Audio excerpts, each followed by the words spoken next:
Hi there. We're going to get started in just a minute here. Give it a couple minutes. My name is Megan Sievers, and I'm the State Director with Wisconsin Environment. Really looking forward to this discussion today with some wonderful health professionals from across Wisconsin. So just give it a couple minutes here, and we will get started.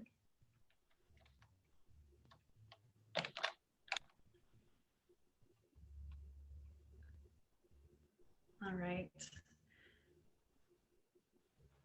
So we'll get started in just a moment, and at the end we will have time to ask questions. Though as we go through the news conference, feel free to put your questions into the chat. So we'll just dive in. We'll get started here. So welcome everyone. My name is Megan Severson. I'm the State Director for Wisconsin Environment. I'm joined today by the Wisconsin Health Professionals for Climate Action. I also want to thank Wisconsin Green Muslims, National Wildlife Federation, Physicians for Social Responsibility, Wisconsin Environmental Health Network, and the Wisconsin chapter of the American Academy of Pediatrics for supporting this news conference.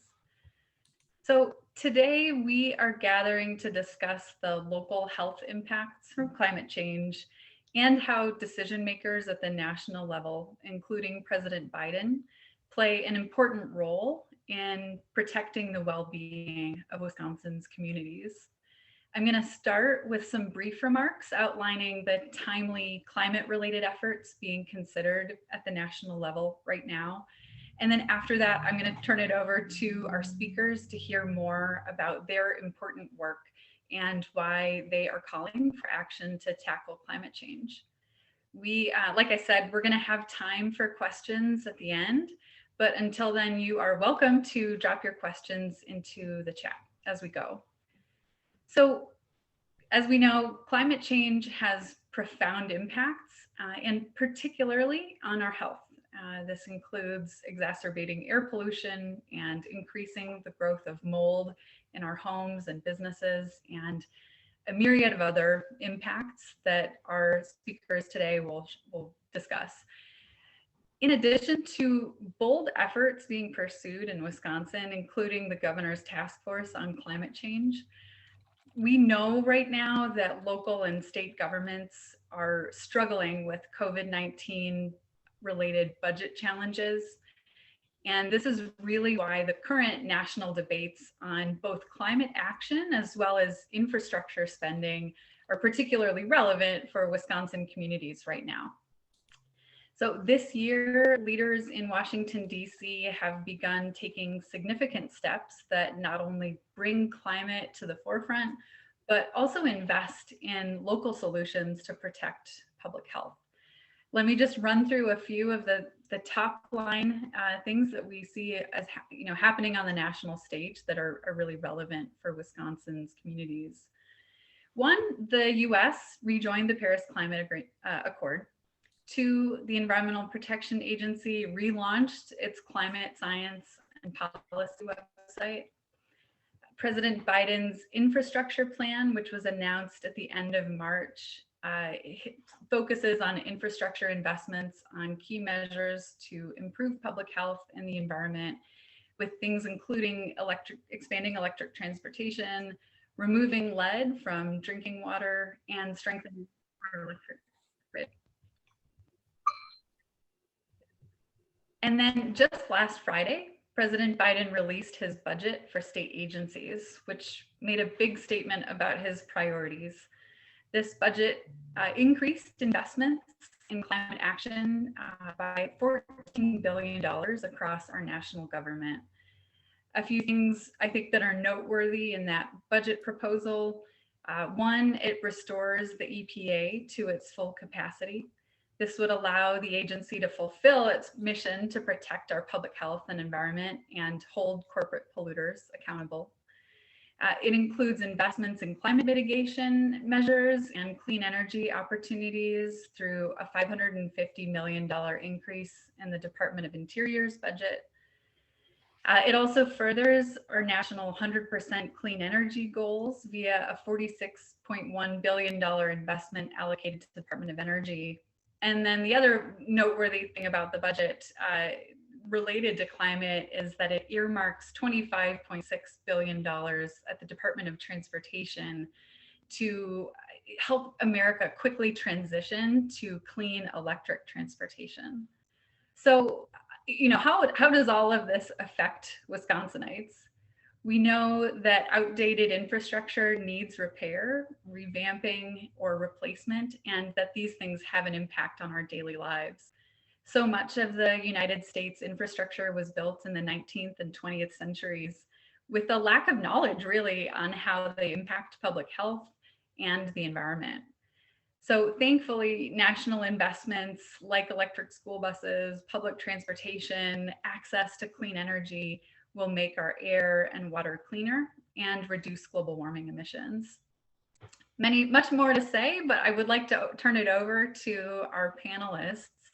Our first speaker is Dr. Chirantan Mukhopadhyay, who is an ophthalmologist in Milwaukee. He has always been deeply concerned about climate change, but he says that concern became even more concrete with the birth of his children. After the US pulled out originally of the Paris Climate Accord, he said he realized he had to turn his concern into action. So along with a few like-minded people, he founded the Wisconsin Health Professionals for Climate Action, a group dedicated to communicating the fact that the global climate crisis is a public health emergency, and they advocate for equitable solutions. So I will turn it over to you now. All right, thanks, Megan, for that introduction. So that she essentially shared my personal story. I was very shaken by the U.S. pulling out of the Paris Climate Accord that happened right out.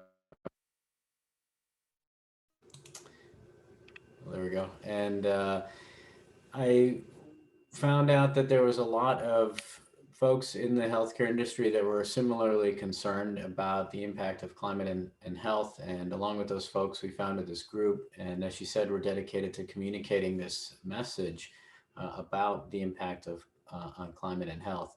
And a couple quick things I wanted to mention regarding that. There's something called the U.S. Call to Action on Climate, Health, and Equity that was signed by over 70 organizations that are involved in health or public health. So I think that sends a powerful message about the burgeoning awareness of this problem in our community.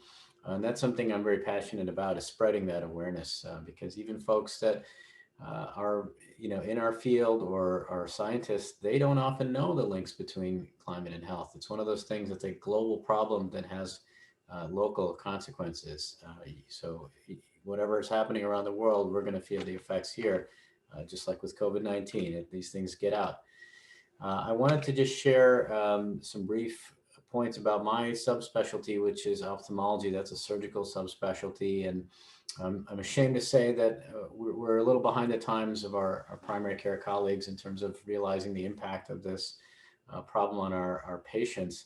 But the human eye is a tiny organ that's 6 cubic centimeters of volume, and we're putting it in an oven, and that's going to have profound impacts on the health of the eye.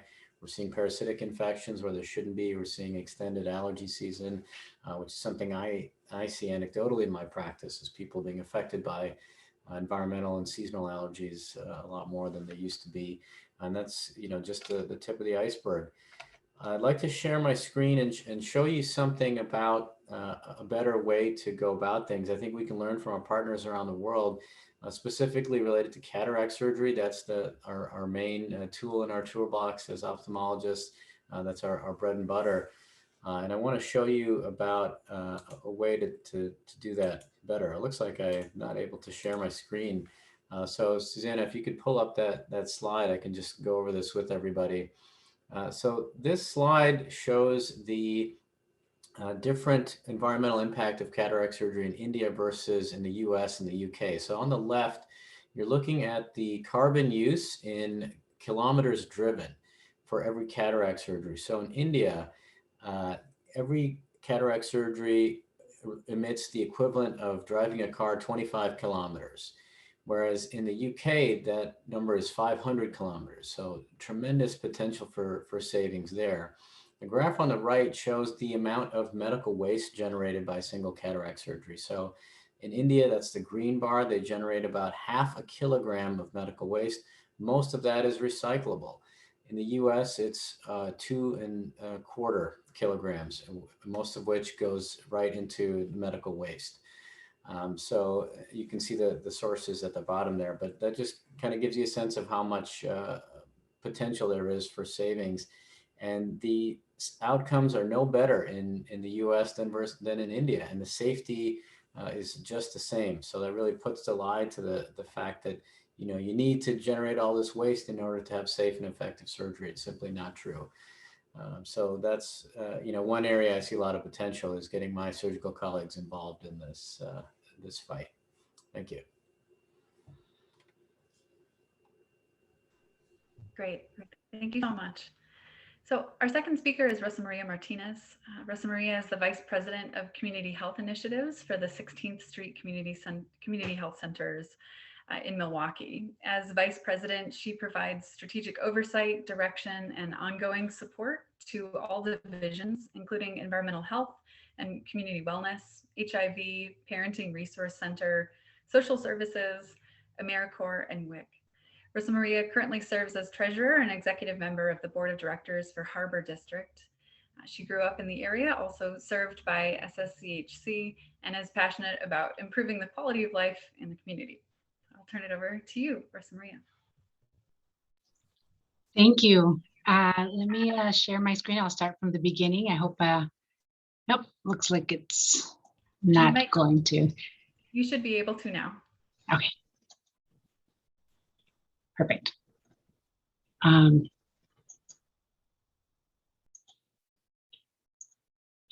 right. Can you see my screen? Yes, we can see it. Perfect. Thank you. So I will start from the beginning here. So again, thank you. My name is Rosa Maria Martinez, as Megan saying. I'm the Vice President of Community Health Initiatives at 16th Street. I want to give you just a brief about 16th Street. We are a federally qualified health center in the city of Milwaukee. We serve about 43,000 patients a year. We have 4 full-service medical clinics and 7 in-school and clinics, and we house the largest single-site WIC clinic in the state.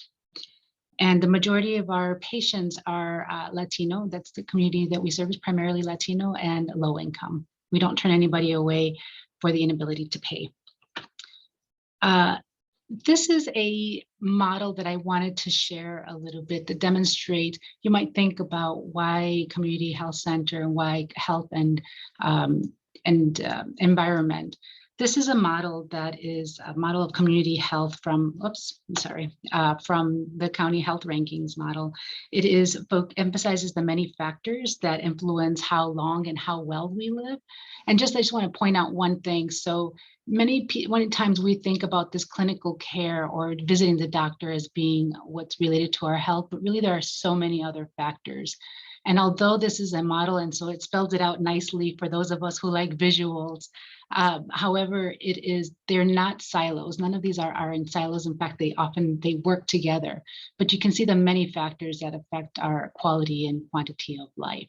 And environment being here, but it's spelled out here, but it's also part of many of these other issues that are part of this health and economic factors.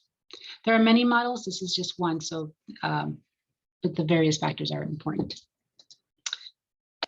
And we at 16th Street have these models in terms of how we address our health and our environmental health and community wellness. We focus on creating healthy spaces, empowering a healthy community, and nurturing a healthy lifestyle. So looking at that built environment, look at that engagement for neighborhood revitalization, and obviously encouraging physical well-being and healthy lifestyle. So give you a little bit more detail. I won't go through obviously what we all do and why, but I'm going to give you an example of some of the work that we have done and why. So 16th Street sits in 53204, 53215. Those are primarily our zip codes that we service. And This is, environmentally speaking, we're a watershed that is very diverse, dense, and the river that is in our area is very impervious, meaning it's mostly concrete. And so you can see that how that could then lead to flooding. And this is an old picture of our old KK River. And you can see right next to it, I don't know if you can see my arrows, but you'll see a house right next to it. So you can imagine that flooding going into that house, causing issues and causing mold and potentially other issues such as asthma and other health problems. So the MMSD has been working on MMSD mean Milwaukee Metropolitan Sewage District, on making this river much more naturalized. So we have worked with them in terms of creating a space, because you can imagine creating a naturalized river takes much time. And so that picture, this rectangular picture at the bottom demonstrates on the right there, you'll see that that's the river, and that's all that concrete going against that. And this is the green space. So all of that green space that was there were houses. So you can imagine how that flooding would affect so many different houses. And working with the community to how do we engage and make this space, even though it's temporary until they naturalize that river, but how we engage and with the community to make this a space that's usable for healthy activity, that is a space where they can engage. And obviously, how do we have them inform the work, that project, and naturalizing that river. So you have a voice of the community kind of coming back into the community and how environment is being affected. And this is a picture of what that space looks like now. You can imagine how all of this is what has led to our Department of Environmental Health. It's part of what's led a lot of my passion at 16th Street in terms of, I grew up here my whole life and I didn't even realize that was a river for a long time. Many people talk about it as creeks. And so having that engagement with the community and recognizing the effects of not only our effects on the environment, but really the environmental effects on us is really important. So that is my last slide. Thank you so much, Rosemaria. Mm-hmm. Our third speaker is Dr. Pamela Goodman, who's an assistant professor at UW-Eau Claire College of Nursing and Health Sciences. She has also taught the Rural Immersion Nursing Program in the summer for UW-Madison School of Nursing in rural northwestern Wisconsin. Dr. Goodman has spent her career advocating, practicing, and teaching about rural community and public health nursing with a focus on the determinants of health, health equity, poverty, environmental, climate, and population health. Dr. Goodman, I will turn it over to you. Great. Thank you, Megan, and thank you to everyone who is attending today. And thank you to my colleagues, because I think I am going to benefit from some of the baseline information that has been provided. I want to start out with kind of more or less a quote from myself is, we really need action now to protect our kids and our grandkids. I'm old enough as a public health nurse, having been in public health, really working upstream, as Rosemaria has demonstrated those determinants of health. So when I think about not only my own children, but my grandkids, we are all impacted, rural versus urban. We really don't need to be tugging at each other. We really need to come together, and climate health effects are going to affect us regardless of whether you are in rural or urban environments. And I mean, every single one of us are going to be and will be affected. So we really just can't wait. I want to share with you kind of a personal story. I'm the daughter, I have a daughter, a husband, and several of my grandsons have asthma. And I want you to hold this particular number of 1.7 million emergency department visits in our nation just for asthma and allergy related events. I want you to close your eyes, those of you who are available, and I want you to just think about what it's like for somebody to have asthma, and for you, if you're a mom or a dad or it's your loved one, thinking about those various bursts of steroids, those physician urgent care visits, hospitalizations, those emergency room visits for various nebulizer types of treatments. And I want you to think about what it might be like to think about seeing your loved ones suffer from asthma and having them have air hunger. And the way I describe air hunger is when you start to see them turn blue, where they become blue and cyanotic around the outside of their lips because of the lack of oxygen, and you see them gasping for air. That is what we see in an asthma attack, and especially for severe allergies. As you think about that particular image for you, can you think about the fear and the distress that you have, maybe as a parent or as a grandmother or as a healthcare provider who is in that emergency room, who is in that primary care visit, and recognizing that we have some medications, but not always are those medications going to be delivered at the appropriate point in time when they seek care, if they can even seek care. And Rosa Maria provided a really great example of our Hispanic population, who we know, whether they're brown or Black people, disproportionately are affected by various environmental health triggers, especially with asthma and other aspects. So when we think about what are we going to do, the fossil fuel carbon producing companies have produced air pollution and particulate matter that goes into those really beautiful pink little lungs of our newborn children that are born. And that is what will end up with additional pulmonary disease. And our individual families and our communities carry that on their shoulders, because that causes that 1.7 million emergency department visits that we see annually. I too, like Sharonton, are part of the Wisconsin Health Professionals for Climate Action. We put out a report. And when we come into the aspect of Wisconsin, our emergency room visits for respiratory visits are 650 per year. And if you think about the cost for us, that doesn't make any business sense. And I mean that in SENSE, as well as in sense, CENTS, the fiscal amount of economic burden that we are going to have. We know that that's just one part of it. There are many other asthma exacerbations, bronchitises, and other hospital admissions that are affected from having that. So when we have Clean Air Act, or when we have utilized the Clean Air Act, and we think about all of the things that Megan has identified at the national level, we now will start to have at the state and the local level the ability to address some of these particular areas. And I would just lastly like to say that it's very clear we can't wait. Instead, every single person, from policymaker to every community person, has to show moral courage for policy initiatives to seek innovative approaches so that we can combat the climate change that's going to affect the health of you, your loved ones, and your communities. So thank you very much. Thank you so much, Dr. Goodman. All right. Our fourth speaker is Mary Freiberg. Since 2003, Mary has served as the CEO of Scenic Bluffs Community Health Centers. Mary has a master's degree in public health from A.T. Still University and an undergraduate degree in political science from UW-Oshkosh. Mary serves on several local and statewide boards, including the Wisconsin Primary Health Care Association, the Scenic Rivers Area Health Education Center, and CooleyCap. Mary is a strong advocate for rural healthcare and is focused on policy at the local, state, and federal level to ensure a strong primary care infrastructure and strong, healthy, and resilient rural communities.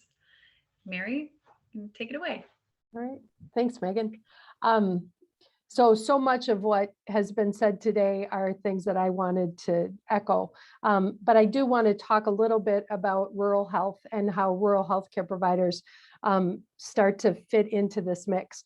I am not a clinician, I am an administrator, and so the issues that I want to talk about today are more community-wide issues that impact the health of the places that we serve. I'll start with a story. In 2018, there were, so Cashin is in the driftless area. So we're in the unglaciated part of Wisconsin. So we have lots of hills and lots of valleys. And so in 2018, we were hit in late August, early September with 2 flooding events that were considered 100-year floods. They happened within a week of each other. The first flooding event knocked out bridges and roads and dams, and the second flooding event 5 or 6 days later exacerbated all of those problems.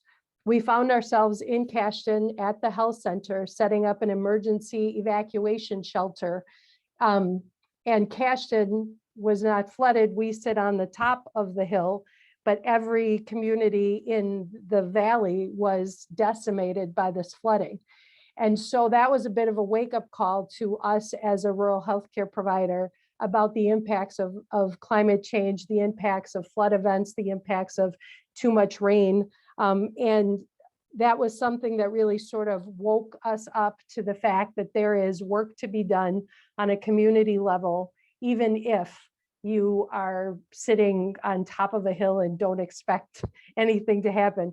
We also know that the areas in rural Wisconsin depend on land and the environment for every business that we've got in this area. And so when climate change disrupts the landscape and the environment in every rural community, that is a community development issue that we have to pay attention to. I think the unrelenting stress that has been caused by these mega rains that we have had and these unexpected events right now, we have people that are worrying about wildfires in a place where we've never worried about wildfires before. And so I think that the stresses that come into that from a community standpoint are significant. It brings up not only the physical health issues, it brings up the mental health issues that clearly have to be addressed during this. There is a need for ongoing and increased development of mental health supports as this continues. And that is something that, especially in rural communities, we need to pay attention to and build differently. I also think that the new reality of rebuilding communities speaks to the fact that there are stresses that come from this loss of community connection. After the floods of 2018, it's been 2 years. Development continues to happen. But when people experience the significant disruption of social events and the places that they used to go for music or physical activity, when those are gone, that creates an additional loss for them. And that is a loss of this ability to connect socially. And I don't know if people know this, but social isolation is as detrimental to your health as smoking a pack of cigarettes a day. So what you have to do is pay attention to this community infrastructure and those mental health issues that come along with all of this in a rural population. I just want to, in closing, talking about the creating healthy spaces and making sure that we focus on this as a system-wide approach, a national strategy to connect all of this together. The roads and the bridges and health issues and insurance issues and water quality, all of those things have to come together for us to build a sustainable community in the future. So thank you. Thank you so much, Mary. Our final speaker, and then we'll open it up for questions. Our final speaker is Dr. Andrew Lewandowski, who is a pediatrician with expertise in climate change and health.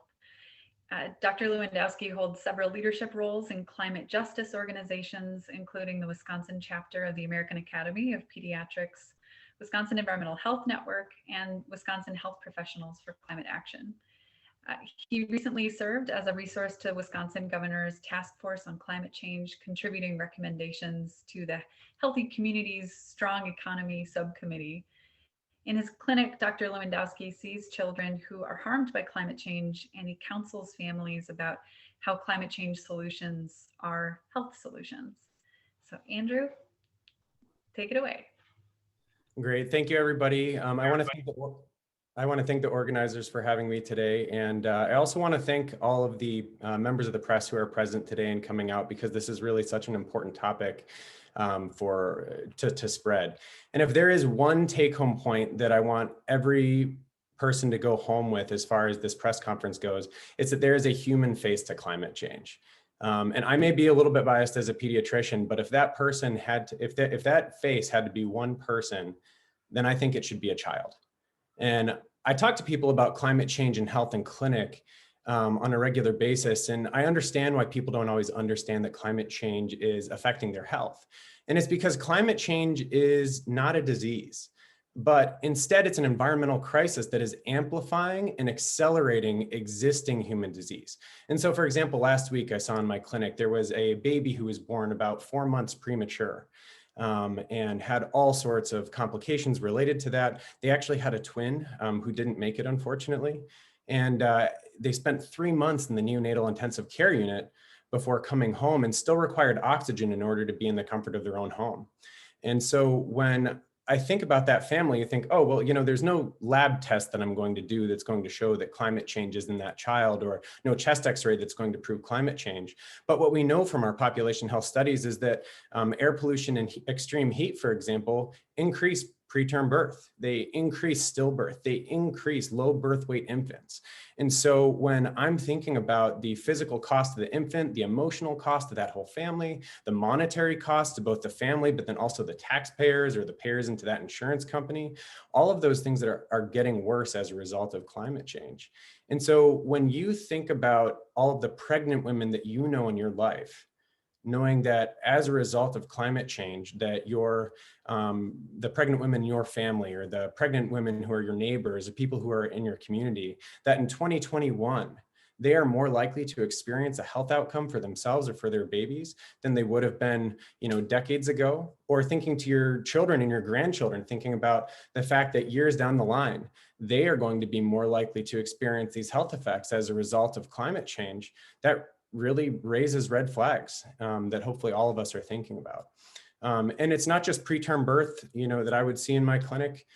We also, as a general pediatrician, I'll see tick and mosquito-borne illnesses like Lyme disease, West Nile virus, gastrointestinal illnesses, poor nutrition, food insecurity, heat exhaustion in my healthy teenage athletes.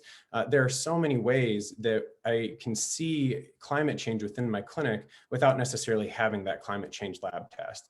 And I'm certainly not the only one seeing those harms either, because as Sharantan mentioned, you know, in 2019, over 150 health organizations, including the American Academy of Pediatrics, the American Medical Association, and many other major medical organizations declared climate change a health emergency.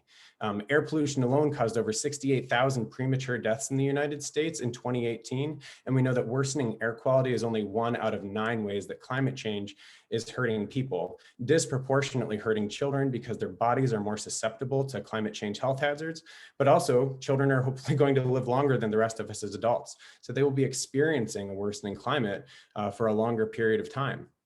And so we're currently experiencing death and disability from climate change. And so when you think about that, what we're really in a race to prevent is actually the worst harms from climate change, which may be irreparable without immediate, comprehensive, and equitable solutions. And so if we're sitting at the starting line of this very long racetrack to a clean energy economy, it has to be the collective actions of everyone. So people as individuals, policymakers, foundation executives, organizational leaders, so many other people. It's those collective actions that are going to determine how fast we make it to that finish line. Are we going to walk to the finish line? Are we going to run to the finish line? Are we going to sprint to the finish line? Are we going to be taking steps backwards as a result of our actions? And then also we have to think about who our running buddies are going to be. Are you going to try to sprint to that finish line all by yourself, potentially creating discriminatory solutions and policies that worsen existing opportunity gaps? Or are we making sure that everybody reaches the finish line together? And so when it comes to action at the federal, state, and individual levels, it's absolutely important to recognize that the shift that we're seeing that supports a clean energy economy is crucial, because our lives, our neighbors' lives, and especially the lives of our children literally depend on it. Great. Thanks so much, Dr. Lewandowski. So I'd like to open it up now if there are questions. Part of the goal of this event is there are a number of decisions being made at the national level that do impact climate, but we really wanted to help to connect health experts from around Wisconsin to more reporters, so that as you have, as a decision comes up at the national level, just more access to folks on the ground that are helping to make a difference in their communities on these issues. So with that, I'd like to open it up if you have questions. I think you can either type it in the chat. You should be able to unmute yourself and ask a question that way as well. We're also sharing contact information for each of the panelists.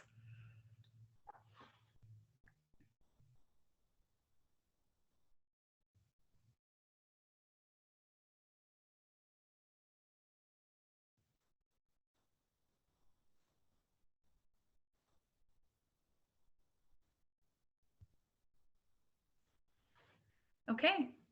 If there are no questions, then next thing is you'll receive a news release this afternoon, which captures a lot of this information, links to some of the references, and we'll also have the contact information and a recording from this. So we will send it your way. You'll also have my contact information. I'll put it in the chat here too. I realized I didn't put it on the slide. So if you have questions, you can email me as well.